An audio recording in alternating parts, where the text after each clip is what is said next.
What's up? Welcome back to Tales Tomorrow. I am Morrow, your storyteller for today, and I have some, you guessed it, RPG horror stories to cover. Also, before we begin, I just want to say thank you so much for taking the time to watch the video. Anyway, let's get to the RPG horror stories for today. Operation Nudity. Hey everyone! So a bit of a backstory. Decided to run Delta Green to a few fellows online. For those who are not in the know, Delta Green is a sort of a spin-off from the Call of Cthulhu Modern, which in your PC works for a secret government agency / clandestine organization trying to stop the Eldritch horrors. So think Men in Black without the super tech meets the X-Files meets SCP meets True Detective Season 1. Oh, that sounds actually really cool. I really want to try Call of Cthulhu, but this sounds really cool too. Sounds awesome. I decided to run them as a scenario, last thing last, in which they have to go to the home of a former operative and find and destroy evidence that would link him to Delta Green.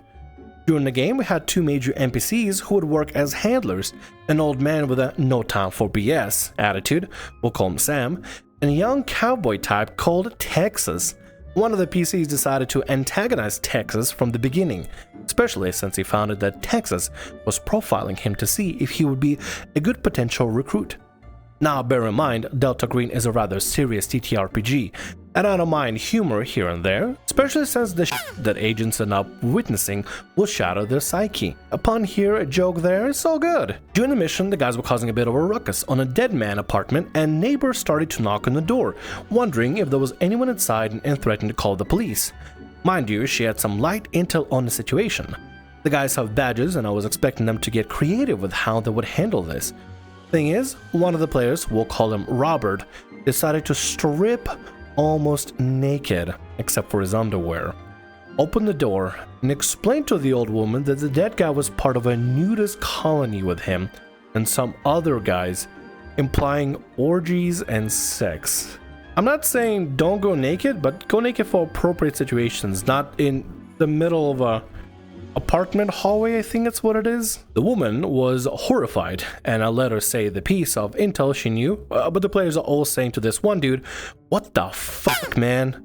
As Robert tries to tell her more unsavory details, the woman called the cops, saying there was a naked man doing a break and entry on the home of her deceased neighbor. Yeah, of course you would say that. Yeah, I think anybody in that situation will call the police immediately saying, "There's a naked guy doing weird stuff in a hallway. Please come help him. Put him away." Later, as the operation continues, the same player decides to attempt to write in his shirt, "Fuck Texas," in order to mess with his handler. The rest of the gang tell him to knock it off, especially since they are afraid of what DG may do if they break their cover. Since they were threatened with ending with either illicit material or other computers, illegal drugs in a place of living, or chats and mails that could end up connecting them to terrorist groups if they reveal or attempt to reveal info about Delta Green to the public. As the mission is wrapping up, they got to meet Sam and debrief. This is when Robert declares, "I want to tell Sam that the organization should move part of the black budget into a nudist colony." I say that while trying to pinch his nipple and see what reaction I get. Everyone was very uncomfortable, and I decided to end the game for everyone's mental sake. I spoke with some of the players who are afraid that his attempt to be funny in the future may derail the game.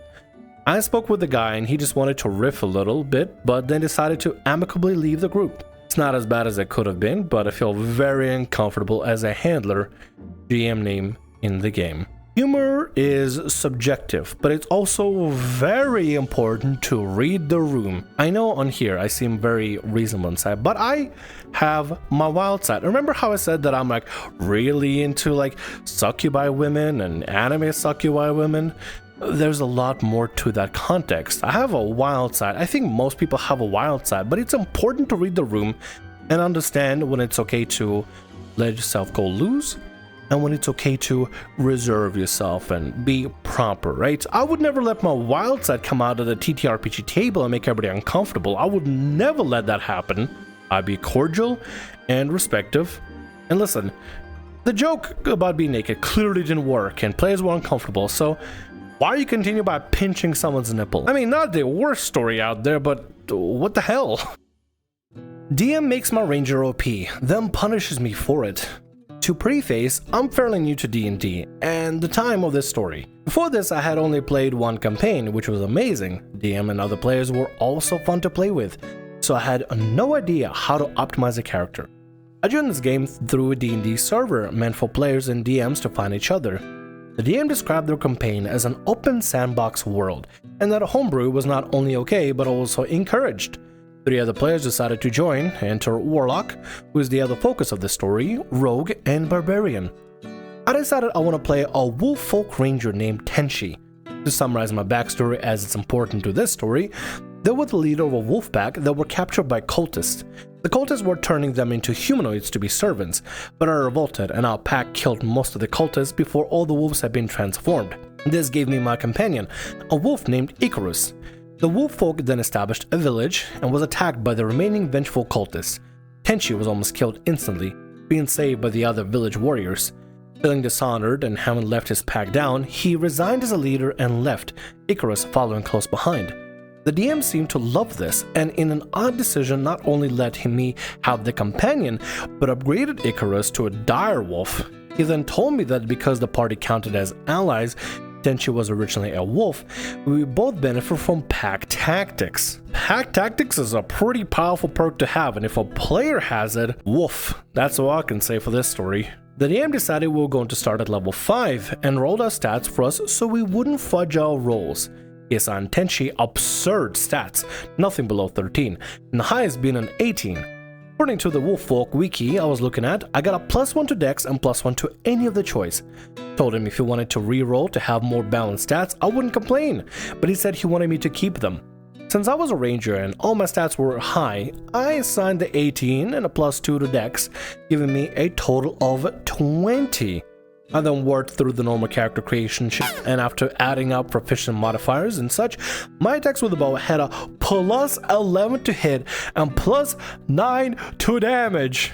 Oh my god, that is actually insane. +11 to hit? That means even if you roll a 1, that's still a 12. I mean, critical fail, but if you roll a 2, that's a 13. That's high. +9 to damage? Huh? At level 5? Huh?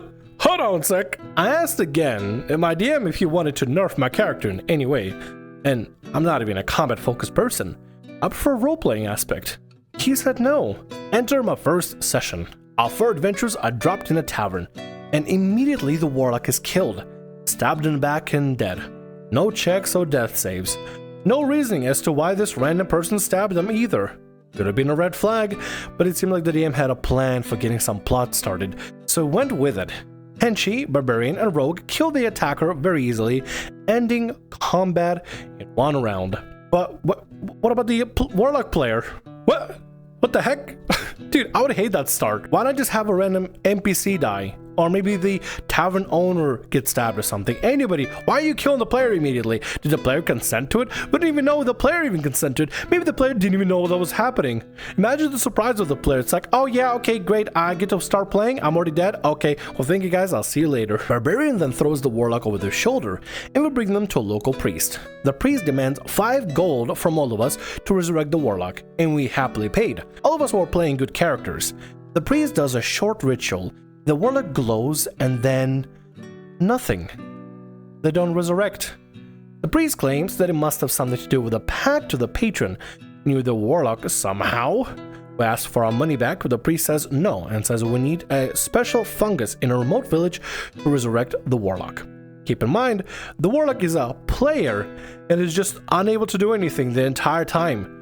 The DM insisted they agreed on this, and the warlock said they were fine with it, so we went with it again. Did the warlock player want to be dead from the start? Or maybe what happened? The DM convinced them, hey, I have this really cool hook for your story for the first session, so is it cool to do it? And the warlock was like, yeah, sure, you'll probably get resolved fast. It's probably going to last several sessions though, so I'm pretty sure the warlock is not happy with that.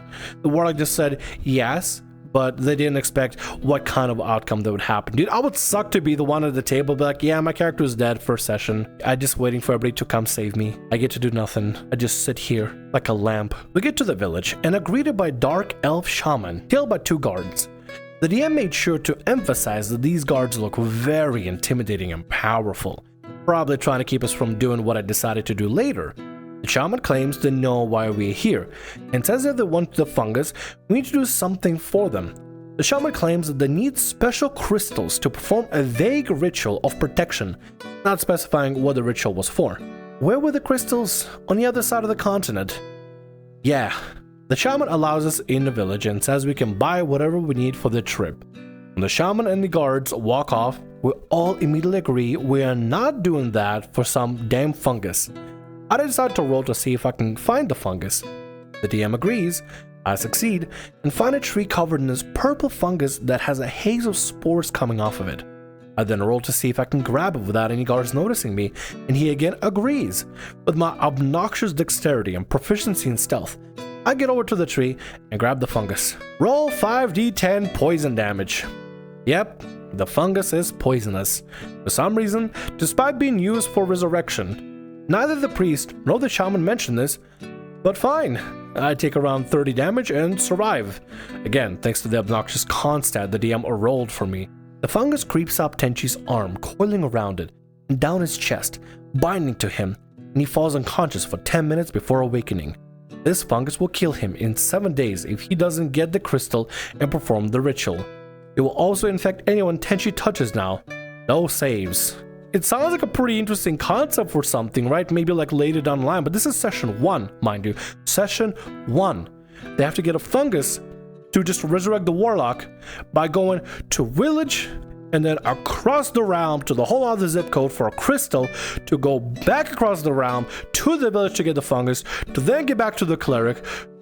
Did the DM plan to do this in one session? What the hell? Ignoring the fact that the DM gave me a bunch of meta knowledge with that, I was extremely frustrated. But I thought it was my fault for not checking or asking at all if the fungus seemed dangerous.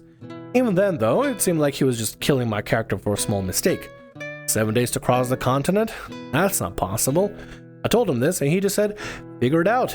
You made a mistake, now solve it. Fine. I returned to the player who were shopping at a everything store, I guess. The DM never specified what store it was, but it had everything we asked for. The rogue decided to try to steal from the shop and they completely failed his role, the shopkeeper noticing them. The shopkeeper punches Rogue in the chest, dealing 23 damage. Okay, so the shopkeeper is an overpowered monk. Great. Tenchi immediately tells the rogue and barbarian to run. Apparently though, the shopkeeper gets to the door just in time for the barbarian and rogue to get out of the door and block Tenchi in. The monk punches Tenchi, dealing 32 damage. I don't think the DM thought this all the way through, as an unarmored strike would mean the monk is directly touching Tenchi. Doesn't the monk get infected from the fungus? He said that infects anyone who touches Tenchi, so he should pass out, I said. The DM went silent for a solid few seconds. Yes, the monk becomes infected with the fungus and is knocked unconscious. I think the DM is just making that up on the spot. I don't think the DM even has a plan, just kind of throwing out ideas just like that. I mean, sometimes you gotta improv certain sessions, but I feel like there's a little bit of lack of planning going on or something. I don't know what's happening. Okay, well at least he's consistent. Tenchi calls the rogue back in and he steals as much as possible before booking it. Tenchi just grabs some healing potion and chugs them down, and rations to give it to Icarus as we head off randomly, having not been given any sense of direction. Even after asking, the DM said, no matter which way you go, you'll find something. During the walk, suddenly with a loud gasp, the warlock just revives. Yep. Turns out the warlock is a demigod who can't permanently die, and the patron is their mother. I looked at the DM, dumbfounded. Yeah, the DM is clearly making that up on the spot. I mean, it's entertaining, but I mean... I'm not laughing at the DM or anything, just this story is silly. I'm trying to imagine how this goes off in the campaign. Dude, I would start cackling so much. So, why did the priest say we needed the fungus? The DM just laughed and said, oh, he was just mistaken. So my character was about to die unless we do an impossible quest because of a priest making an oopsie? Are you kidding me? The session ended there and I addressed the DM about my frustration. He assured me that he'll make sure there's a way to complete the quest, and pointed out that I defeated a level 15 monk because of the fungus. Yeah, apparently he made the monk at level 15. I was still very upset, but I didn't have any other options for D&D. I was very desperate for the epic tale my last campaign was, so I just hoped it'd get better. Oh, that is actually so rough. I know some people, they play in really terrible games with really terrible DMs because to them it's like the only experience to try D&D. Listen, your time is better spent either not playing D&D or looking for the sessions with good D&D instead of being stuck in a bad campaign, you know, a mess, I guess. But it's kind of funny, I'm not gonna lie, it is a little bit funny with how crazy everything is, but I mean, if players are looking for something serious, they're probably not gonna laugh at that. They're gonna just kind of be upset that things are a bit, you know, confusing. Enter session 2, and as far as I'm concerned, the final session. We're run into town and decide to take a small rest. Come morning, the DM points out we see a very faraway bird flying above us, and I emphasize he specifically called it a bird. Tenchi, being a ranger and natural hunter, shot at the bird with an arrow. The DM said it was a high roll. I'd assume it is because it's very far away and small, but having a plus 11 to hit, I wasn't worried. I successfully hit it with dealt 14 damage. The spot grows bigger and bigger until Tenchi realizes their mistake. An ancient black dragon swoops down, landing in front of Tenchi. Roll initiative. The DM said it was a bird and now it's a dragon. Is it like a... I mean, I know dragons can shapeshift into like humans, but can it transform into birds? I don't know. I think the DM is literally making up on the spot. A black dragon as level 6s. That the DM initially said was a bird. The dragon went first and immediately attacked Tenchi with its claws twice, then bit Icarus. Tenchi was sent below half health instantly, and my wolf, who was part of my character's pack and family, was instantly dead. I was fuming, especially considering that the DM just decided Icarus was close enough to be attacked. I'd never said that Icarus was even next to me. The warlock went next and asked if he could cast Charm Person on the dragon. I point out that it was only for humanoids, but the DM waved me aside and said he'll allow it because I want to see what happens. Somehow the dragon failed the wisdom save and was charmed. I thought that maybe this was the DM making sure we could get to the crystals, as the dragon could give us the ride, as the warlock had Draconic as a language. The warlock rolled persuasion to convince the dragon to give us a ride, and succeeded. Great, DM started to redeem themselves, right? Nope. DM says the dragon isn't willing to give Tenchi a ride, as he shot the dragon. The final insult. This is where I was just done. I left the VC and server and told the other players they were fun to play with, but I'm not dealing with this DM. DM reached out and admitted to targeting me, and that it was because my character was overpowered.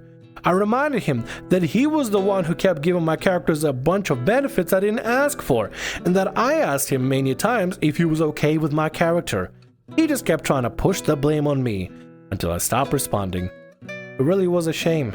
Tenchi was probably my favorite character to make personality and lore-wise, but he has been ruined by this experience. The bright side, the experience motivated me to become a DM, partially out of spite. Immediately after leaving, I started building my own world. I'm now DM for a group of 6, and so far it's going great. My players enjoy the campaign and say they feel the genuine impact of consequences from their actions, both positive and negative.